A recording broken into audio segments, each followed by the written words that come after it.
नमस्कार विद्यार्थी मित्रांनो, मी सुनील. आजच्या व्हिडिओमध्ये मी स्वागत करत आहे आपलं.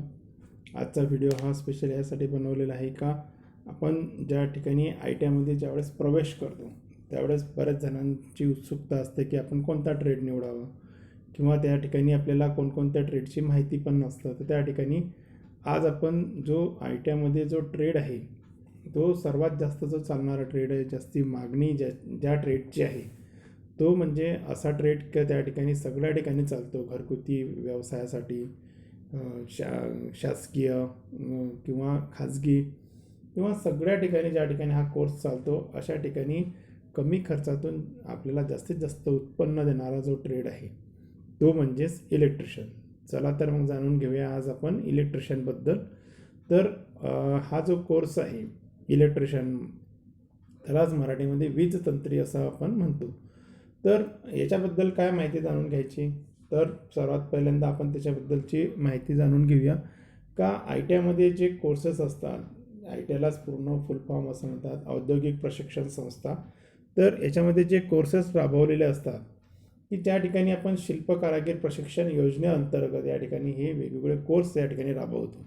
मग हे वेगवेगळे कोर्स त्या ठिकाणी राबवत असताना जवळजवळ आपल्याकडे 91 प्रकारचे कोर्स आहेत महाराष्ट्रामध्ये. तर त्यामध्ये हा जो एक ट्रेड आहे इलेक्ट्रिशियन, हा सगळ्यात जास्ती आणि सगळ्यांच्या पसंतीचा ट्रेड असतो. याच्यामध्ये सर्व ठिकाणी तुम्हाला याचा जॉब हा त्या ठिकाणी मिळत असतो. मग चला तर याची पात्रता जाणून घेऊया. याची पात्रता काय आहे, तर याला ॲडमिशन करण्यासाठी जी पात्रता आहे त्याची आहे 10वी पास. 10वी पासच्या नंतर आपण त्या ठिकाणी कोर्स हा करू शकतो. मग याची जी कोर्स फी जी आहे तर ती जर शासकीय आय टी आयसाठी जर का म्हटली तर ते 2 ते 10 हजारापर्यंत शासकीय आय टी आयमध्ये त्याची कोर्स फी असतं. आणि खाजगी आय टी आयमध्ये जर का म्हटलं तर 10 ते 50 हजारापर्यंत खाजगी आय टी आयमध्ये याची कोर्स फी असतं.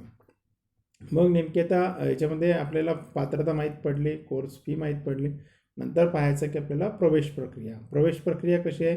तर प्रवेश प्रक्रिया ही ऑनलाईन आहे. या ठिकाणी पूर्ण महाराष्ट्रातून, पूर्ण भारतातून एकाच टाईमला या ठिकाणी ऑनलाईन प्रक्रिया या ठिकाणी राबवली जाते. त्याला केंद्रीय प्रवेश प्रक्रिया असं आपण म्हणतो. मग ही प्रक्रिया जी आहे तर ती DVET या वेबसाईटवर उपलब्ध असते. त्यामध्ये त्याचं एक स्पेशल त्या ठिकाणी वेबसाईट देतात, www.admission.dvet.in अशी ॲडमिशनची त्या ठिकाणी लिंक असतं. मग आता या ठिकाणी जो हा लिंक दिलेली आहे ही एकाच वेळेस होत असतं. तर याचं प्रवेशाचं जी प्रक्रिया आहे ती नेमकी कधी चालू होते, तर 10व्या वर्गाचा रिझल्ट लागल्यानंतर जवळजवळ त्या ठिकाणी पहिल्या आठवड्यामध्ये त्या ठिकाणी काय होती, प्रक्रिया पार पडत असते. तर या वर्षीचा जो याच्यामध्ये दिलेले आहे तर त्यामध्ये काय दिलेलं आहे की जे विद्यार्थी याच्या अगोदर उत्तीर्ण झालेले आहेत ते सुद्धा यावेळेस प्रवेश करू शकतात. आणि आता या ठिकाणी 10वीचा रिझल्ट लागल्यानंतर त्या ठिकाणी त्याचे जे विद्यार्थी आहेत ते सुद्धा या ठिकाणी प्रवेश घेऊ शकतात.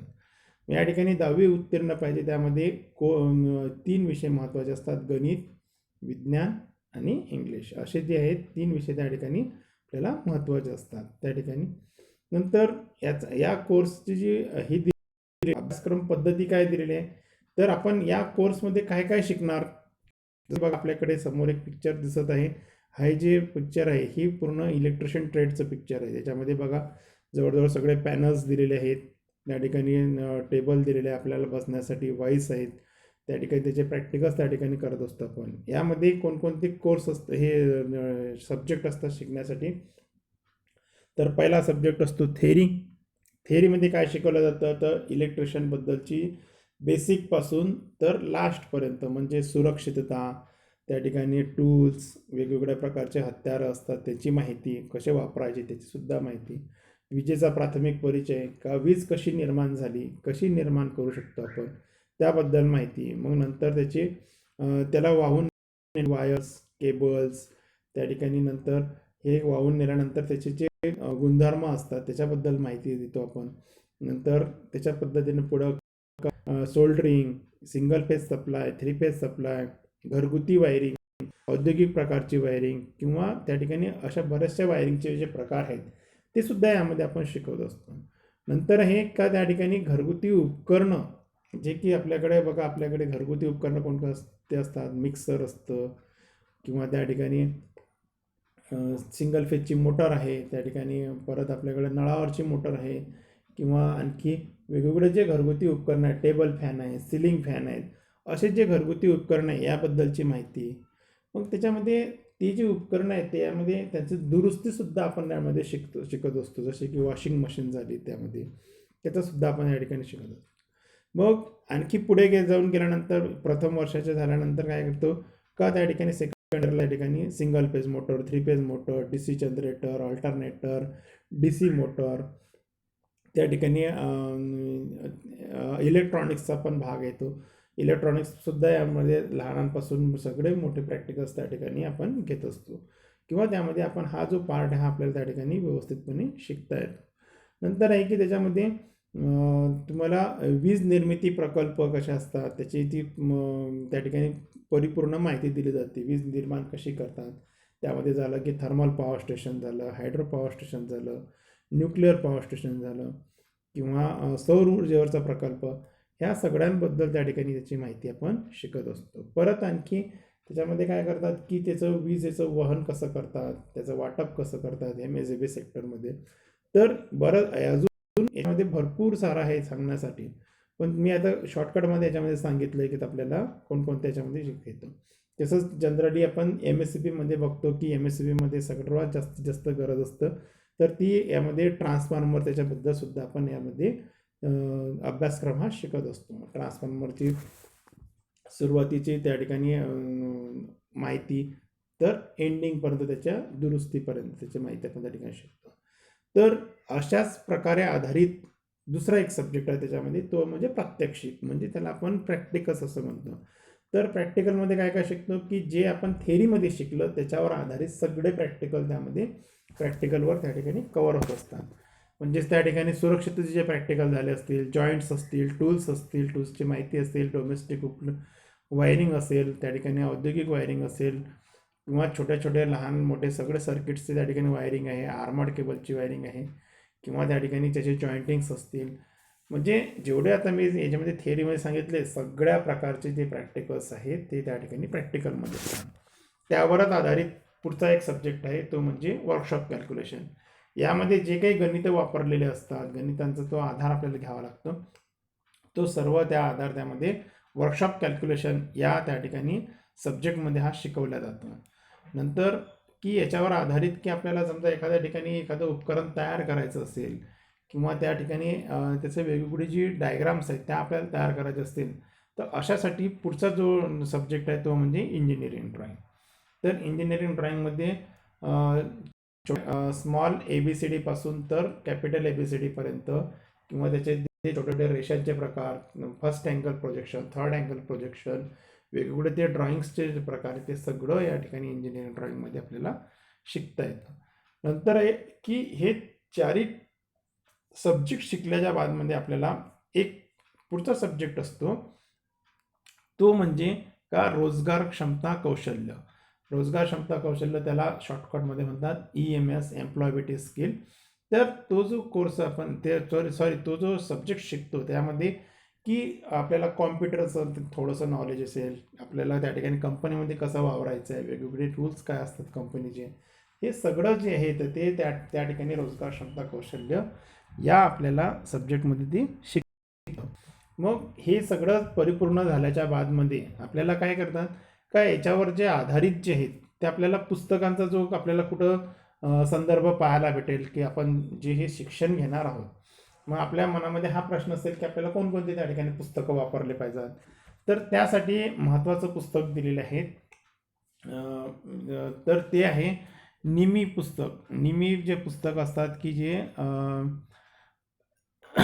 निमी हा एक संस्था आहे, त्या संस्थेमार्फत सगळे पुस्तकं हे तयार करतात. थेअरीचे, प्रॅक्टिकलचे, engineering drawing, workshop calculation, EMS हे सगळे पुस्तकं ती संस्था तयार करतं, आणि त्या संस्थेमार्फत ही पुस्तकं सगळ्या ठिकाणी आपल्याला भारतामध्ये उपलब्ध असतात.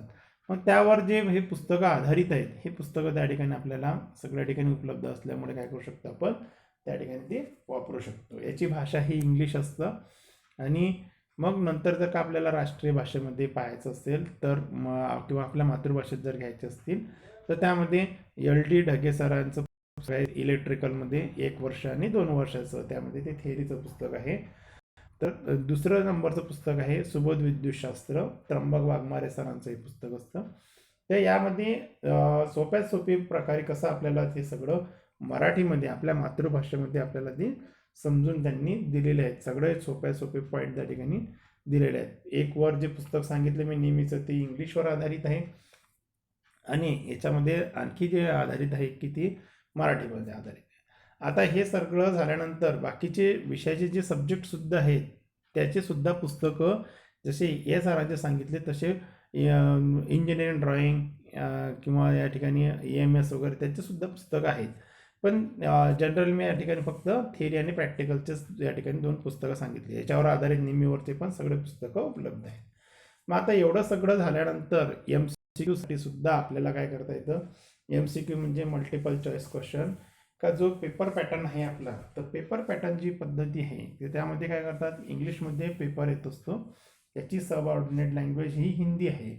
तर त्या याच्यामध्ये जे पेपर्स असतात त्यामध्ये आपल्याला हा सराव करण्यासाठी जे आहे, तर एक आपण ऑनलाईन अभ्यासक्रमासाठी काय करतो, ऑनलाईन अभ्यासक्रमासाठी या ठिकाणी www.bharatskill.in ह्या वेबसाईटवर जाऊन आपण काय करू शकतो, त्या ठिकाणी सगळे जे हे दिलेले आहेत MCQची ऑनलाईन त्या ठिकाणी करता त्या ठिकाणी त्याची पूर्ण संच दिलेला आहे, तो आपण वाचू शकतो.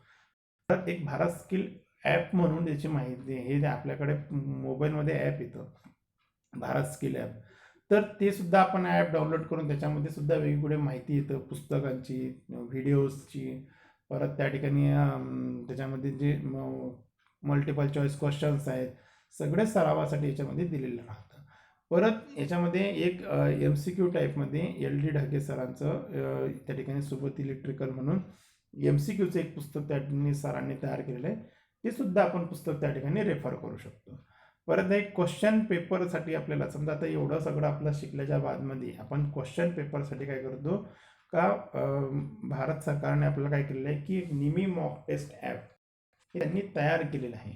मग त्याच्यामध्ये सगळ्या विद्यार्थ्यांना प्रत्येक ट्रेडची जेवढे ITI मध्ये जे ट्रेड शिकवले जातात त्या ट्रेडची त्या ठिकाणी एक पूर्ण यादी तयार केलेली आहे. त्या यादीच्या हिशोबाने त्यांनी काय केलं की ती जी हे दिलेली आहे ती लिंक माझ्या या डिस्क्रिप्शनमध्ये मी देतो तुम्हाला की भारत स्किल ॲपची, त्याच्यामध्ये कसा आपण तो पूर्णपणे पाहू शकतो.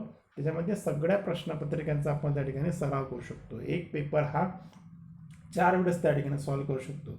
म्हणजे जेणेकरून आपल्याला काय होईल की पूर्णपणे हा जो कोर्स आहे हा परिपूर्ण समजेल. परीक्षेच्या दृष्टिकोनातून आपल्याला त्या ठिकाणी MCQसाठी पण दिलेलं आहे, क्वेश्चन पेपर प्रॅक्टिससाठी सुद्धा यामध्ये ॲप दिलेलं आहे नेहमी मॉक टेस्ट ॲप.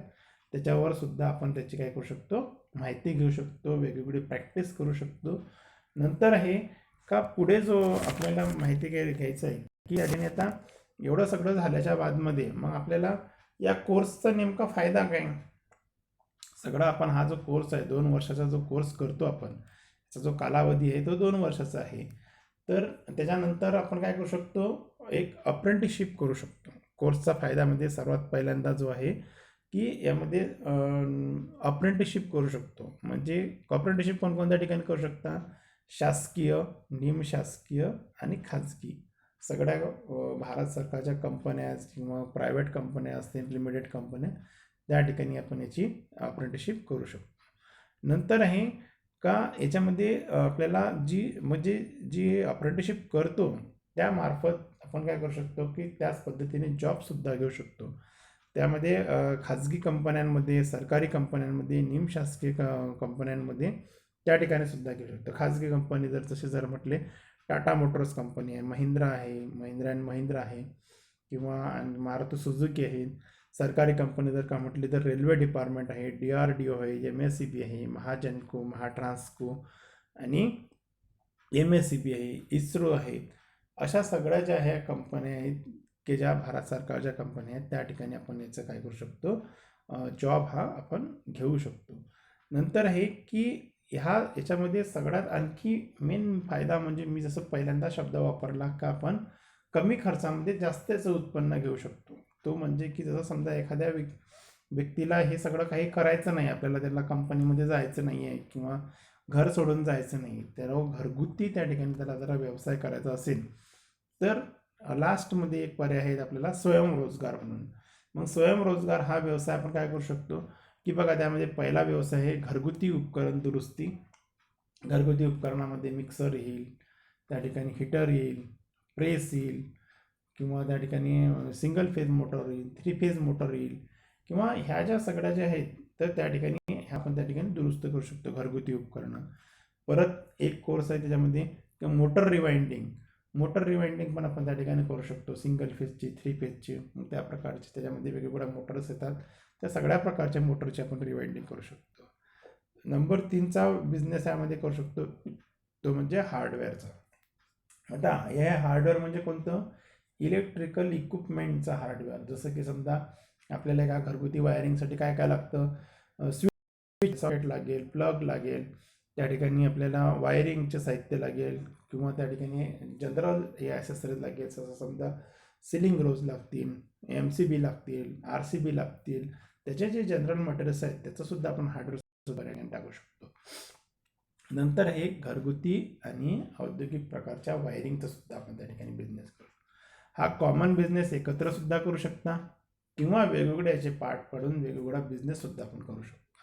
आता यानंतर जो आहे एक अजून पुढे एक फायदा आहे, तो म्हणजे कोणता, का या ठिकाणी हा जो याच्यामध्ये पुढच्या ज्यातला सांगतोय तो फायदा आहे का आपण PWD विभागामधून, म्हणजे सार्वजनिक बांधकाम विभागामार्फत आपण काय करू शकतो की आपलं जे सर्टिफिकेट आहे, ज्या आयट्याचं सर्टिफिकेट मिळतं आपल्याला, ते सर्टिफिकेट आपण त्या ठिकाणी नेलं असता त्या ठिकाणी काय करतात, एक फॉर्म भरून घेतात.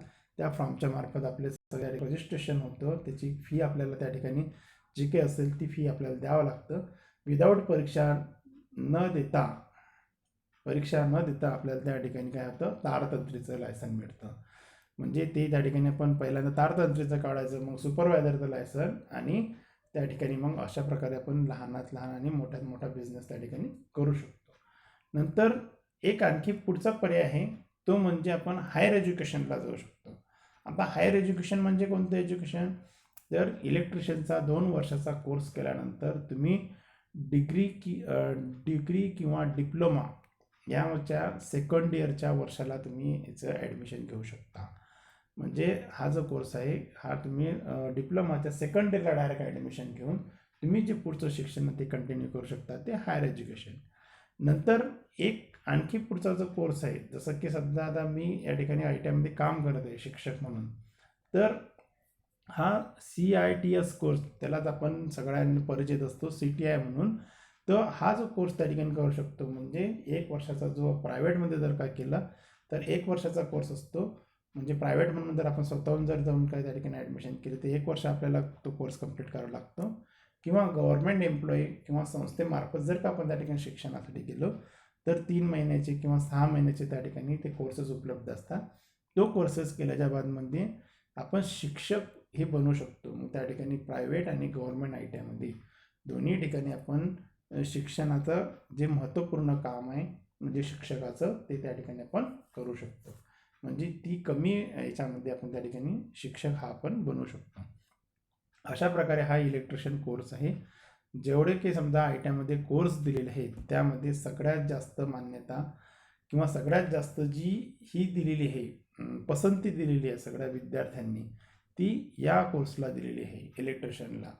किंवा म्हणजे सगळे जे कारागिरीस आहेत बघा, आपल्याला लहानांपासून मोठ्यांपर्यंत घरगुती कामापासून आपण त्याची सुरुवात करू शकतो. सगळ्या कोर्सची जी आपण वेगवेगळ्या त्याची कॅटेगरीनुसार आपण सुरुवात तर करतोच, पण हा आहे की आपला कमी याच्यामध्ये कमी खर्चामध्ये आपण जास्तीत जास्त याची ग्रोथ करू शकतो. अशा प्रकारचा जो कोर्स आहे इलेक्ट्रिशियन, त्यालाच वीज तंत्री असं म्हणतात. असा आपण हा कोर्स त्या ठिकाणी करू शकतो. तर धन्यवाद मित्रांनो, हा व्हिडिओ माझा या ठिकाणी समाप्त. भेटूया पुढील व्हिडिओ.